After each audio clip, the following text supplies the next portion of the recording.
Hello friends, welcome into the Cowboys Report presented by The Guild. I'm Tom Downey, here to take you through all the latest news and rumors around the Dallas Cowboys. We'll start with the big news item, DeMarcus Lawrence signing his franchise tag. 4 stars on this one. Tank has signed his franchise tag. Cowboys had until 3 p.m. today to get that done, or at least tag him. Lawrence already signed it. He's all aboard, getting paid over $17 million for 1 year of football. He's excited about it. He knows he's going to get paid and can get paid more in the future.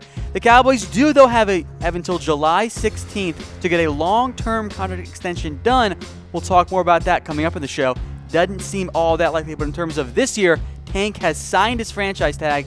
He's not going anywhere for the Cowboys.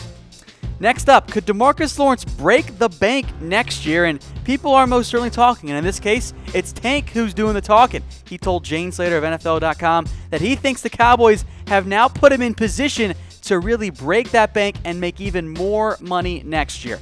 Now, DeMarcus Lawrence has that $17 million franchise tag for this year, and he does have the potential to make more money in the future. If he has another strong year, if he can approach that 14-15 sack mark, that's going to only increase the money he can get next year. And the franchise tag would be at least $20.5 million. It's the top 5 average at the position, or 120% of last year's salary. That's what the franchise tag always goes up for players. So DeMarcus Lawrence is in position to break the bank, but he has to prove it on the field next year.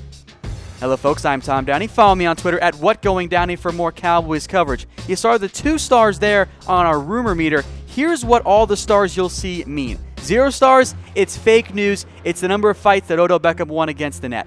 1 star is a small shred of truth. 2 stars means that the people are talking and it's firmly in that rumor category.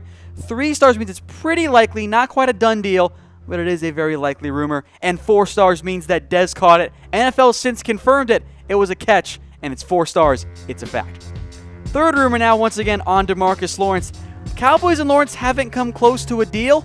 Yeah, this one seems pretty likely as well. Still time for things to change, but it kind of seems like the situation we're currently in for the Cowboys and Tank is that Tank is saying, I want to get at least $17 million a year, a precise number because A, that's about what the franchise tag is, and B, Lawrence shares the same agent with Olivier Vernon, who got $17 million a year from the New York Giants. That's the baseline for Lawrence. He does not want to go below that, and the Cowboys are like, yeah, we'll pay you $17 this year, but we don't want to give you that in terms of a multi-year deal when it comes, we do have, by the way, a weigh-in we'll get to in just a second on the DeMarcus Lawrence contract situation. But it does seem a little bit unlikely. As we sit right now, the Cowboys and Tank will get a deal done. But I want to know from you guys, should Dallas give Tank a long-term deal at $17 million a year? Some of the reasons why not to do it, you know, he has the back injuries. He had the suspension as well. You want to see him produce at a high level for more than just 1 year. You don't want an Albert Haynes type situation where he has the great contract year and then just kind of slacks off and doesn't come close to living up to those numbers. On the flip side, you got to pay your reward out of that Jerry Jones wanted so badly. I think for the long-term outlook, maybe not this year, but I do think at some point a deal does get done between Tank and Dallas. Keep it rolling now with some more news and rumors around the Dallas Cowboys. After the franchise tag for DeMarcus Lawrence, is Dallas almost out of cap space? This is true, but not totally true. It's the Cowboys as they sit right now, factoring in the DeMarcus Lawrence franchise tag. They're sitting with just over $1.5 million. Now, that's not much money at all. You can't even pay your rookies with that amount of salary cap space. Here's the flip side, though, and why it's not 4 stars. It will be much higher in the coming days and weeks. The Cowboys can cut players and restructure contracts to get up to around $17.5, at least, maybe even a little bit more. You can restructure Frederick, that gives you about $7 million. A Zach Martin extension could give you up to $5 million. You can save $2.75 for cutting guys like Benson Mayowa and James Hanna. And then you've got even more money potentially out there for cutting guys like Orlando Scandrick and Cole Beasley and Tyrone Crawford. So it's not quite as dire as it looks right now for the Cowboys, but they will not have enough money to go throw it at big-name free agents. It's going to be a lesser free agency once again for the Dallas Cowboys. How about trades? The guy you guys all love to discuss, and I do too. Earl Thomas. Is a trade not going to happen? I hate to be the bearer of bad news, Cowboys Nation, but does not seem likely that Thomas will be dealt. So 3 stars as to a no Earl Thomas trade.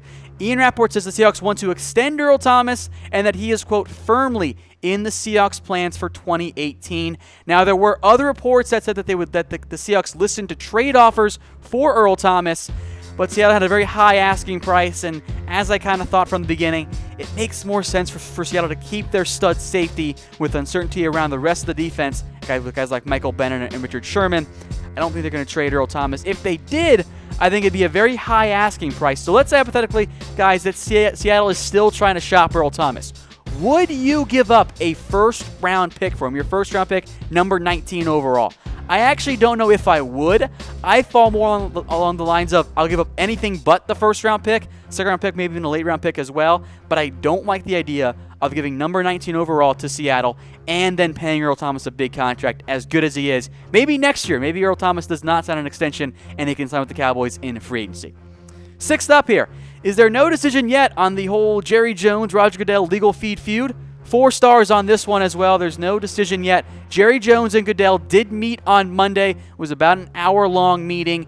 No timetable yet on that decision for those of you that have not been following along with this ordeal, I guess is the right word to use there. NFL wants $2 million in legal fees from Jones and the Cowboys to pay for Jones's threats to sue the NFL and the competition committee over Goodell's contract extension and over the Ezekiel Elliott suspension and the fight the NFL had to do in court for that. I don't know if there's any actual strong evidence for the NFL to demand the legal fees from Jones, but at the same time, Goodell has all of the power over the players and the owners, so we'll see what happens there, but we'll keep you updated here on the Cowboys Report. 7th rumor, is there still no tender decision for David Irving? 4 stars on this one as well. The Cowboys have yet to make up their mind. It's either going to be a first or a second-round tender. Dallas hasn't decided which yet. And if it's a second-round tender, it is less money, and that's always a factor, but you do increase the risk of a team saying, all right, we're going to throw this big contract at David Irving, we'll give you our second-round pick, Dallas, and we'll take him off your hands. And there's been some buzz the Cowboys might actually prefer that because they don't fully trust David Irving. I know money's a factor. You don't find that level of production that David Irving had and the number of games he had anywhere in the NFL. I think if you keep him at all costs, if you can keep him on the field for all 16 games, then next year you worry about a long-term contract extension. Number 8, a guy we always talk about here, Dez Bryant. There was an argument today from Jean-Jacques Taylor that said Dez should only make $6 to $7 million. I really wanted to give this one fake news. I only went with 1 star, though, in the end, because I guess there is some argument. I guess in an ideal world, you ask Dez to take a pay cut down to $6 or $7 million. Here's the issue, though. Taylor compared Bryant to the production of guys like Terrence Williams, who makes $4 million, Torrey Smith, who makes $5 million.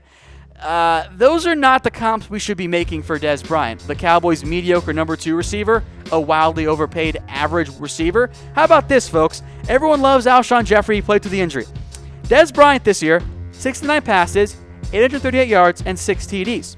Alshon Jeffrey, 57 catches, 789 yards, and 90s. More TDs, but less yards and less catches. I get the buzz around Dez Bryant. I get why people want him to take a contract extension. He's going to make more than $7 million on the open market. The dude doubled Torrey Smith's production. That's not the right comparison to make for Dez Bryant. Yeah, I would like to see him take a pay cut, maybe a couple million, maybe get him down to 9.5, 10.5, somewhere in that range. But the cutting of Dez Bryant is a bad idea. He's going to make a lot more than $7 million if he hits the open market. It's a bad receiver class, even though it seems like Allen Robinson, Anthony Watkins will hit the open market. It's 6.6 or 7 is not enough for Dez Bryant, even though he's not the same player Cowboys fans have become used to. All right, last rumor for you guys. Does Dallas have to trade up in the draft to get Derwin James? This one does seem pretty likely, and actually comes from Derwin James himself. He says that if Dallas wants him, they got to make a move to go get him, and he wouldn't mind that happening either. At number 19, it's tough to see Derwin falling all the way to the Cowboys. I think teams like the Bengals at 12 and the Chargers at 17 in particular could be options for Derwin James. Had a great combine. He is what we thought he was, a fantastic athlete, a dynamic one, absolutely incredible there. And Dallas does need a safety.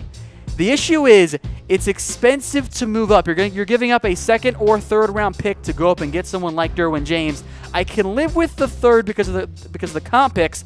I don't like the idea of giving up a second round pick.